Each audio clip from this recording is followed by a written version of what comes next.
A kí gbogbo wa lórúkọ Kristi bí a ti ń tẹ́tí léko láti gbọ́ ìwàásùn ti ọjọ́ òní.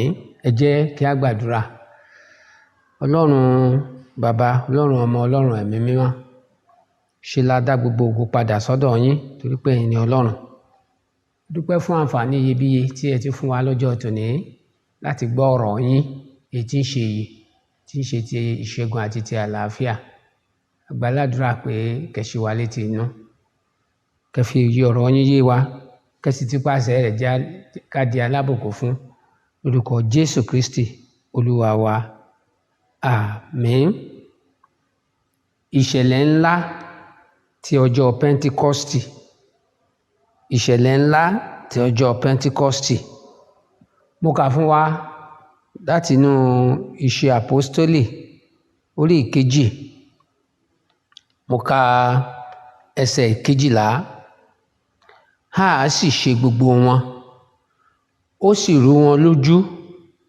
Wọ́n wí fún ara wọn pé kí ni a lè mọ èyí sí? Ìṣẹ̀lẹ̀ ńlá ti ọjọ́ Pẹ́ńtíkọ́stì. Òní jẹ́ ọjọ́ pàtàkì, ọjọ́ àkíyèsí nínú ìtàn ìjọ Kristi gẹ́gẹ́ bí a ti máa ń tọ́ka rẹ̀ sí wa. A sì lè lò ó láti kí gbogbo ọmọlẹ́yìn Kristi ní pàtàkì kú àjọ̀dún ọjọ́bí. Kí ni ìdí tí a fi sọ eléyìí? Òun náà ni pé àyájọ́ èyí tí a ń tọ́ka rẹ̀ tí a sì ń ṣe àkíyèsí rẹ̀ káàkiri ìjọ Kristi, ìjọ tó ní ìpìlẹ̀ lórí ìrere, àjíǹde, ikú àti ìyè Jésù Kristi gẹ́gẹ́ bí ó ti wà nínú ìwé mímọ́. Náà ni a ń ṣe ìtọ́ka sí àyájọ́ ọjọ́ òní láti fi lè ru ọkàn ìgbàgbọ́ wa àti láti fi lè mú ẹsẹ̀ ìgbàgbọ́ wa nínú Kristi kó tún dúró dandan. Ṣé bá a bá mọ ibi tá a ti ń bọ̀, a lè fi òye rẹ̀ wo ibi tá a dé, a sì lè mọ ibi tá a ń lọ àti ohun tó kù ká mú ṣe.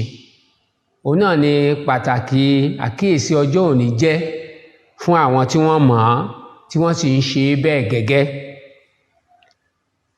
Tí a bá wo ṣàkún rẹ̀ dáradára, pàtàkì ọjọ́ tí a ń tọ́ka sí gẹ́gẹ́ bí ọjọ́ Pẹ́ńtíkọ́stì tàbí tí a ń pè ní ọjọ́ ìrékọjá, àjọ ìrékọjá gẹ́gẹ́ bí wọ́n ti ń ṣe nínú ẹ̀sìn Júù ti àwọn ọmọ Ísírẹ́lì, ṣùgbọ́n tí Ọlọ́run yan ọjọ́ náà ní pàtàkì láti fi ọ̀tun tó ju ẹ̀sìn lọ bẹ̀rẹ̀ nínú ìjọ Kristi. A lè rí pàtàkì ọjọ́ yìí gẹ́gẹ́ bí ọjọ́ ìmúṣẹ ìlérí Ọlọ́run èyí tí ó ti sọ tẹ́lẹ̀ látẹnu wòlíì Jóẹ́lì, pàápàá nígbà tí a bá wo wòlíì Jóẹ́lì orí ìkejì ẹsẹ̀ ìkejìdínlọ́gbọ̀n dé ìkejìléníọgbọ̀n, èyí tí Pétérù pàápàá sì ṣàlàyé rẹ̀ láyàjọ́ àkíyèsí ọjọ́ òní ní ìrere ní Iṣẹ́ Àpọ́stélì orí kejìlá ẹsẹ̀ ìkẹrìnlá dé ìkọkàndínlógún, níbi tí ó ti pe àkíyèsí wa sí.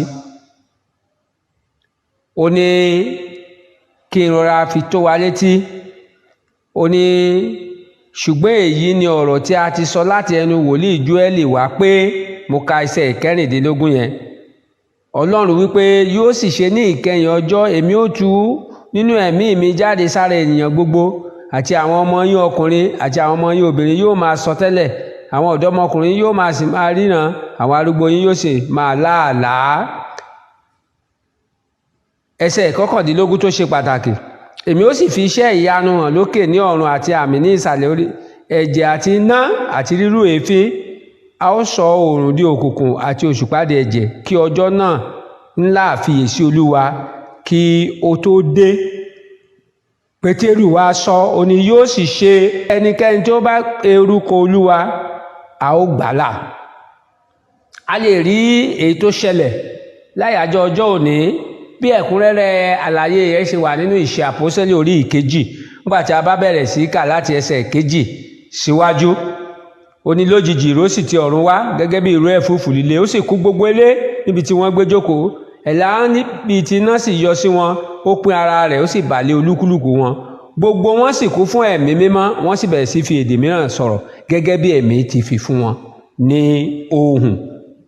Ìyẹn jẹ́ ìṣẹ̀lẹ̀ náà lọ́jọ́ náà lọ́hùn. Ìmúṣẹ ìlérí tọ́lọ́run ti ṣe ṣáájú àkókò náà la sì rí pé ó farahàn gẹ́gẹ́ bí ọ̀rọ̀ Ọlọ́run ti tọ́ka rẹ̀. Lọ́nà kejì, ìṣẹ̀lẹ̀ ńlá ọjọ́ Pẹ́ńtíkọ́ọ̀sì yìí ṣe ló ṣe ìfẹsẹ̀múlẹ̀ ìlérí ọ̀rọ̀ ẹ̀rí Jòhánù Báptísì bá a ti tọ́ka rẹ̀ ní Mátíù orí 3 ẹsẹ̀ 15 àti 16. Mọ̀ wípé nígbà tí Jòhánù Báptísì tó ń sọ àsọtẹ́lẹ̀ nípa ẹni tí Jésù ń ṣe, ó sọ jáde, ó ní nígbà tí a baptisi Jésù tán, sì kíyèsí ohùn kan láti ọ̀run wá wípé èyí ni àyànfẹ́ ọmọ mi, ẹni tí inú mi dùn sí gidigidi. Ṣùgbọ́n nínú ìtọ́kasí Jòhánù Báptísì, ó jẹ́ kó yé wa wípé ẹni tí òun sọ nípa rẹ̀ yìí ó ní lóòótọ́ èmi ń fi omi baptisi yín fún ìrònúpìwàdà, ṣùgbọ́n ẹnìkan tí ó pọ̀ jù mí lọ ń bọ̀ lẹ́yìn mi, bàtà ẹni tí èmi kò tó gbé, òun yóò fi ẹ̀mí mímọ́ àti iná baptisi yín. Ní ẹsẹ̀ 11 ìrere bí a ti ọwọ́ Mátíù kọ sílẹ̀ ní orí 3. Torí náà ìṣẹ̀lẹ̀ ọjọ́ òní tó jẹ́ èyí tí òye rẹ̀ òye àwọn ènìyàn, ó jẹ́ ìmúṣẹ ìlérí ọ̀rọ̀ ẹ̀rí Jòhánù gẹ́gẹ́ bó ṣe sọ jáde. Ní ọ̀nà mìíràn, a lè rí ìṣẹ̀lẹ̀ ńlá ti àyájọ́ ọjọ́ yìí gẹ́gẹ́ bí ìmúṣẹ ìlérí tí Kristi pàápàá sọ nípa ìfarahàn ẹ̀mí mímọ́ tí ó wá darapọ̀ mọ́ àwọn ènìyàn tó ń pàápàá tí ó fi fún àwọn ènìyàn gẹ́gẹ́ bí àṣírí àkọsílẹ̀ rẹ̀ ní Jòhánù orí 14 ẹsẹ̀ 16 dé 18 àti Jòhánù orí 16 ẹsẹ̀ 8. Ìyẹn ni pé Jésù sọ nípa ìfarahàn ẹ̀mí mímọ́ tí èyí tó sì ṣẹlẹ̀ yàrájọ́ ọjọ́ òní tó fi ẹsẹ̀ náà múlẹ̀. Ó wá tún jẹ́ ìfarahàn ọjọ́ ìgbàgbára wọni bí Kristi náà ti sọ ní ìrere ti Lúùkù orí 14 ẹsẹ̀ 51 àti Ìṣe Àpọ́sítélì orí 1 ẹsẹ̀ 8. Jẹ́ kí n ka ti ìrere Lúùkù yẹn kí n tún fi rọ́wọ́ alẹ́ tí ó gẹ́gẹ́ bí Jésù ṣe sọ wípé yóò jẹ́ ọjọ́ ìgbàgbára wọni. Ó ní sì kíyèsí, mo rán ìlérí bàbá mi sí yín, ṣùgbọ́n ẹ jókòó ní ìlú Jerusalem títí a ó fi agbára wọ̀ yín láti òkè ọ̀run wá. A sì rí pé ohun kan náà ló sọ ní Ìṣe Àpọ́sítélì orí 1 ẹsẹ̀ 8.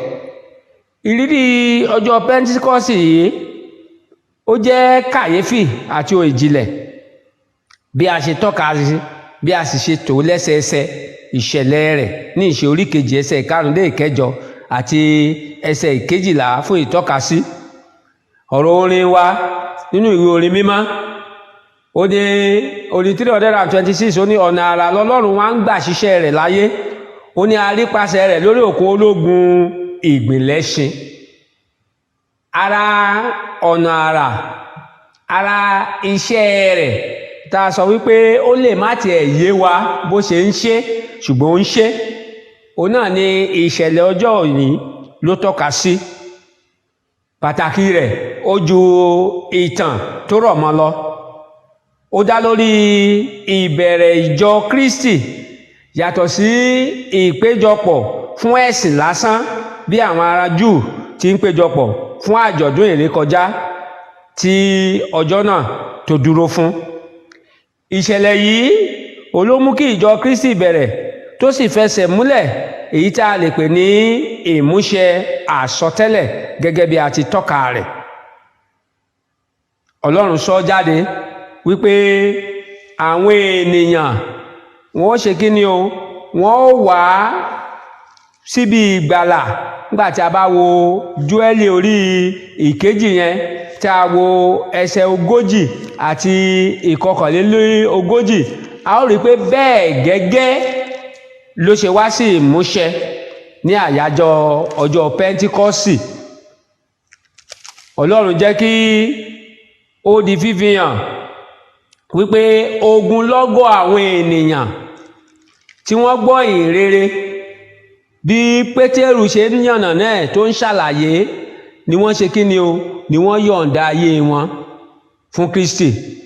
Ẹsẹ̀ 37 ṣe àpọ́sítélì orí kejì, ó ní nígbà tí wọ́n sì gbọ́, ọkàn wọn gbọgbẹ́, wọ́n sì sọ fún Pétérù àti àwọn àpọ́sítélì yòókù pé, ará, kí ni kí àwa kí ó ṣe?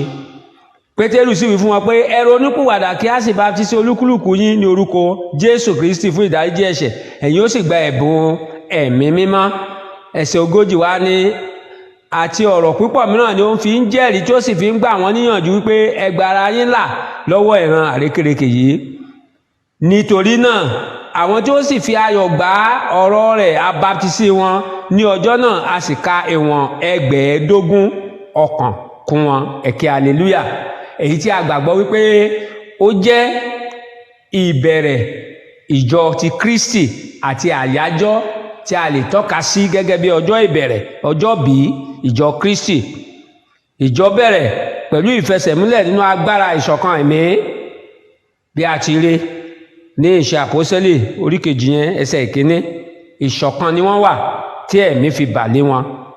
Ọjọ́ náà sì jẹ́ ọ̀nà sí fífi ẹsẹ̀ ìgbàgbọ́ múlẹ̀ nípa àdúrà, torí pé ohun tí wọ́n péjọpọ̀ ní ìṣọ̀kan òun náà ni pé wọ́n ń gbàdúrà.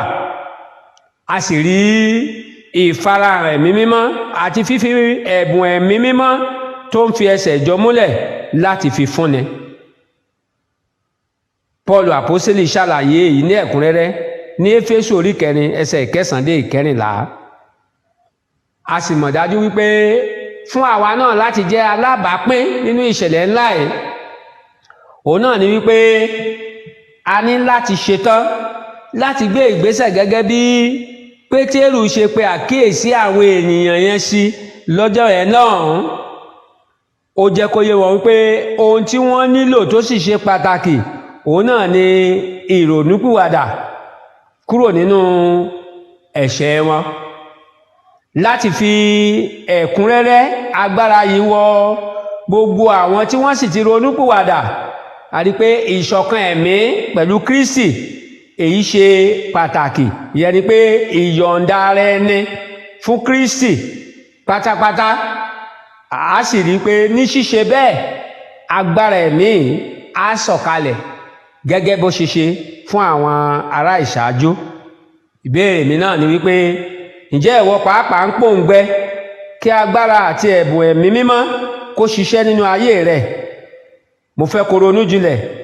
Ǹjẹ́ o ti yọ̀ǹda ayé rẹ fún Kristi bí ẹni tí ó lè fi ẹ̀mí mọ́ baptisi rẹ gẹ́gẹ́ bí ó ṣe ṣẹlẹ̀ láyàjọ́ ọjọ́ òní, tó sì lè gbé agbára rẹ̀ wọ inú ayé rẹ, tó sì lè kún ọ fún ẹ̀bùn ẹ̀mí mímọ́ láti lè jẹ́ kí ayé rẹ ní ìtumọ̀ àti mú kí ayé rẹ kó polongo ògo Ọlọ́run.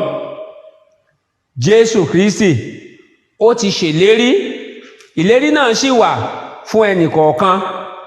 Jẹ́ kí rán ọ létí ní ìparí bí ó ṣe ṣèlérí ní ìrere Jòhánù orí 7 ẹsẹ̀ 37. Ó ní lọ́jọ́ ìkẹyìn tí í ṣe ọjọ́ ńlá àjọ, Jésù dúró sì kígbe wípé bí òrùngbẹ bá ń gbẹ ẹnikẹ́ni kí ó tọ̀ mí wá kí ó sì mu.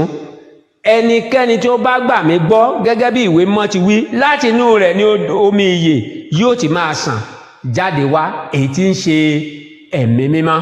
Ǹjẹ́ ó ń pòǹgbẹ? Ǹjẹ́ òrùngbẹ? agbára yìí ǹjẹ́ ó ń gbé ọkàn rẹ?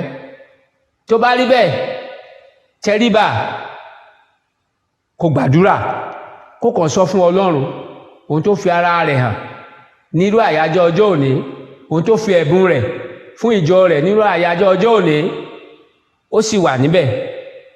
kàn sọ fún pé ohunkóhun tó lè fẹ́ dí ọ lọ́wọ́ ìfarahàn agbára rẹ̀ kó dáríjì, kó mú kúrò, kó sì sọ fún ẹ̀mí mímọ́ pé kó gbé ọ wọ̀, kó ṣiṣẹ́ agbára nú ayé rẹ̀, kó fi ẹ̀bùn rẹ̀ kó fi ta ọ lọ́rẹ. yóò sì rí bẹ́ẹ̀ gẹ́gẹ́, ìṣẹ̀lẹ̀ ńlá ni yóò sì farahàn nínú ayé ìwọ náà. dúpẹ́ pé Ọlọ́run ti gbọ́ àdúrà náà, torí tí a béèrè nípasẹ̀ Jésù Kristi Olúwa wa. àmín. adúpẹ́ ọba tí ń fi agbára fúnni. jẹ́ fún gbogbo àwa tá ti gbọ́, jẹ́ kí ẹ̀bùn rẹ kó tún di rúru sókè nínú ayé ẹnì kọ̀ọ̀kan. agbára ẹ̀mí mímọ́ sí ìṣẹ́gun, sí ìgbàlà àti sí ìgbé ayé ìwà mímọ́, jẹ́ kó túbọ̀ máa ṣiṣẹ́ nínú ayé wa, ní orúkọ Jésù Kristi Olúwa wa. àmín.